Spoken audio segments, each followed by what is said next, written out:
My name is Nikhil Desai. I'm a med school applicant this cycle. I create content on social media about the pre-med process, and today I want to talk a little bit about the MCAT and specifically going into the test with the right mindset and confidence. I took the test this January, and one of the things that I felt wasn't discussed enough was really just the idea of developing the amount of confidence and the correct strategies necessary to be able to kill it on test day. I was able to score in the 95th percentile, and I used a couple strategies myself that I feel like could be helpful to you. So I want to go over that. So the MCAT is a test that is not one-dimensional. It presents many different challenges that a student must be prepared for.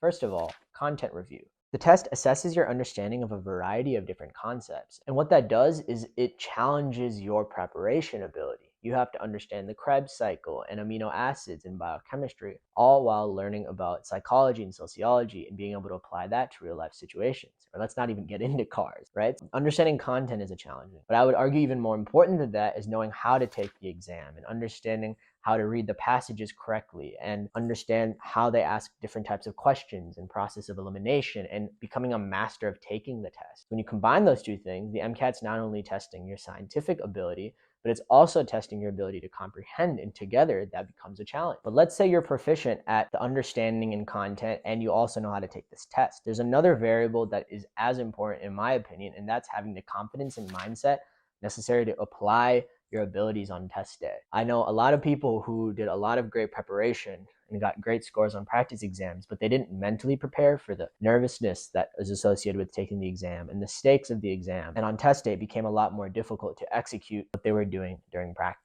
That's what I want to discuss today. I want to talk about the fact that the MCAT is a big and important test. And I want to share that feeling that way is not bad. It just means you care. I want to go over the fact that a lot of people struggle with anxiety going into exams, specifically the MCAT. I want to discuss some of the strategies I use to counteract that. And then lastly, I want to go over a little bit about how the pre-med consultants could potentially help you if you're looking for help in this area. Literature suggests that 40 to 60% of students are negatively affected by test anxiety, but that's under normal conditions. I feel like the MCAT even goes beyond that for a few reasons. First of all, and I know this is obvious, is that the test is difficult. When something is difficult and we're nervous about it, it can creep into our mind and pervade focus a little bit more than we would want. Second, the exam is very unforgiving. What I mean by that is each section, you're given a specific amount of time that you get to complete the questions. And if you spend too much time on one passage because you don't understand it, or you're nervous, or you get distracted, not only does it impact your performance on that passage, it also affects how hard the rest of the test is going to be, and specifically that section. Because if you spend an extra 5 to 10 minutes on a question because you can't figure it out and you kind of get lost in the sauce, now you have 5 to 10 minutes less to complete the rest of the question. So it's an exponential process. And this is something I experienced a lot during practice tests, and I recognized as being a weakness when I was taking the exam. And lastly is that we care. I'm somebody who, for a really long time, I wanted to be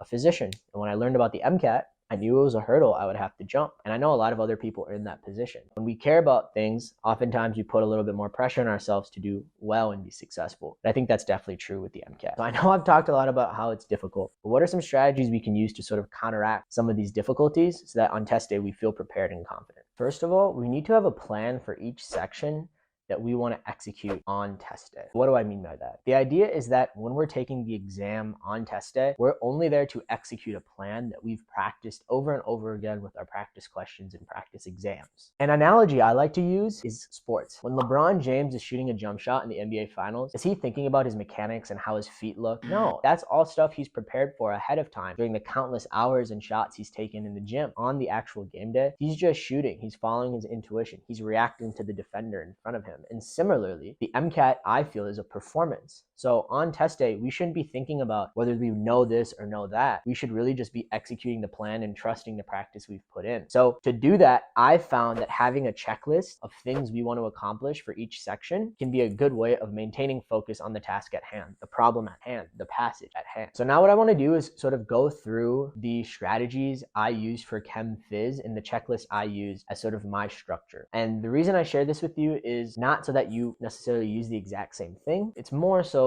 that you can have this structure to create your own strategy for your test. First, I'm going to read the passage in 4 to 5 minutes. After I finish completing the entire passage, I'm going to mentally summarize in a few sentences what the main message was and the main takeaways they want me to know. When I read the question, I'm going to highlight keywords such as not or anything that refers back to the passage. As I read each answer choice, if something is obviously incorrect, I'm going to cross it out and use process of elimination. Once I pick an answer choice, I'm moving on, no matter what, unless I'm absolutely certain I clicked the wrong answer or I made a mistake. If I spend more than 12 minutes on one passage and I notice it, I'm going to move on to the next passage and just sort of guess for the questions I haven't answered. And lastly, for every 30 minutes, I'm going to try to answer 20 questions specifically for the first sort of part of each section. Now, I know that's a lot of things to focus on. That's a lot of things to think about, but I practice it over a long period of time. So on test day, it felt really natural. Also, what this plan allowed me to do was not focus on anything else. Quite literally, when I was reading each passage, this was my only focus, was going through each of these points on the checklist. And what does that do? It occupies our mind with something productive. So if we start to feel nervous or worry about what our score is going to be or worry about what the results are going to be, we can go back to our plan and sort of pick it up as it comes. That plan really, really helped me. And until I implemented that, I didn't see a jump in my practice test scores. And I think it was what allowed me to stay calm, cool, and collected on test day. And I think I already mentioned this, but one thing is to make sure you use your own plan. Don't do exactly what I did because it's probably not going to work for you. You have to customize it to the things that you struggle with. So for example, I had a huge problem with going back and switching answers or making sure I clicked the right one. And I was wasting way too much time doing that. But if that's something you don't struggle with, maybe that shouldn't be a part of your plan. But let's say you're like 1 week out from your test and you're watching this. What can you do? One thing I did, and I know this might seem super abstract or weird, was I did visualization techniques. And specifically, I did it the night before practice exams and then the night before my real exam. Here are some examples. I would visualize myself starting the test and feeling extremely nervous, but mentally in the exercise, I would overcome it. I would visualize myself coming across a really boring cars passage that I wasn't interested in, but in my mental exercise, I would figure out how to get interested and overcome it and do well. I would visualize myself coming across a passage I basically had no idea what was going on, and I would overcome it and I would figure it out. And then lastly, I would visualize myself leaving the test center feeling proud of what I accomplished and the work I'd put in. I know this may not seem helpful, but I'm telling you, what it did is it prepared me for things that I knew would happen. No matter how much preparation I did, I knew I was going to feel nervous. I knew I was going to come across a passage I didn't really understand. I knew cars was going to be difficult for me. So on test day, since I'd visualized this in my head, when it happened, I wasn't as surprised or shocked. And that's really the key, is to expect things to happen. They're going to happen either way, right? We're going to feel anxious whether we prepare for it or not. So we might as well expect it going into the test. And to culminate those points, what it did is it took a lot of the fear away. I wasn't as scared. I felt like going into the test, I kind of had thought of all the potential possibilities. So I didn't fear something happening. I was more like, if it happens, it happens, and I'll have to deal with it. And I think that is a huge difference in mindset that I had than other students if I had to pick a few things. And lastly, we can do all of this, but there's probably still going to be moments on the test where we feel overwhelmed. That happened to me, but what can we do about it? So what I would sort of do is take a step back, take my hand off the mouse, close my eyes, and breathe in and out for like 5 to 10 seconds and sort of mentally motivate myself, refocus on the plan that I was trying to execute, and that would restart. And I know that might seem like a waste of time or distracting, but it really helped me when I felt like I was spiraling and getting really nervous or thinking about the wrong things. And I think having those simple things ahead of time, knowing that when you're going to face some anxiety during the test, you have a practice in your head, is going to even limit your anxiety because you're not as fearful of the possibilities. So those are some of the strategies I use. And I kind of just want to close this with the fact that the MCAT is extremely challenging, both mentally, intellectually, physically. It's a 7-hour test. So I know these things aren't going to be the cure-all for the problems, but I do think focusing some time and effort on mentality and confidence is going to do wonders for how you feel about the test, how you sort of put it in its place. And I really do think for performance. The key takeaway from this is that the nervousness isn't going to go away. The challenge isn't going to go away. But what we can do is be more prepared to manage it and sort of expect it. And that's sort of why I think these strategies helped me, is because they sort of prepared me to expect the uncertain.